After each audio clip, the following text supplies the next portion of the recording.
Hi friends, నేను నేర్చుకున్నది మీతో పంచుకోవాలనుకుంటాను.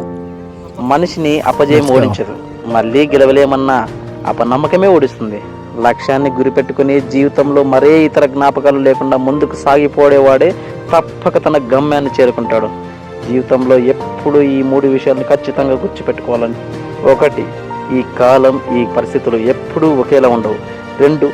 ఓర్పు సహనం లేకుండా ఏదీ సాధ్యం కాదు. 3.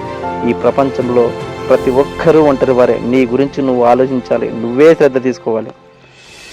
నా చుట్టుపక్కల ఉన్నది ఏది, ఈ ప్రదేశం ఎక్కడ అని చూస్తున్నారేమో, ఇదేనండి మన కడప దగ్గరున్న గండికోట. ఈ గండికోట రహస్యం గురించి మరొక వీడియోలో చెప్తా. ముందు ఇది వినండి. అమాయకత్వానికి తెలివి తక్కువతనానికి మధ్య చిన్న తేడా ఉంది. మనలాగే అందరూ మంచిగా ఉంటారని అనుకోవడం మన అమాయకత్వం. ఒకసారి చేసిన తప్పు మళ్ళీ మళ్ళీ చేసి దెబ్బతినడం తెలివి తక్కువతనం. కోపం మన విచక్షణ చంపేస్తే ఆలోచన మన పరిష్కారాన్ని వెలికి పెడుతుంది. మంచితనం మంచిదే, కానీ అది ఎంతవరకు ఉండాలో అంతవరకు ఉంటేనే మంచిది. వేగంగా ఆలోచించు, తెలివిగా ప్రవర్తించు. ఇవి ఉత్తములకు ఉండే సరైన గుణాలు. మన దగ్గర లేని వాటి కోసం బాధపడుతూ ఉంటే ఉన్నవాటి సంతోషం కోల్పోతాం. కాబట్టి మన దగ్గర ఉన్న వాటితోనే ఆనందంగా ఉండడానికి ప్రయత్నం చేద్దాం. Thank you.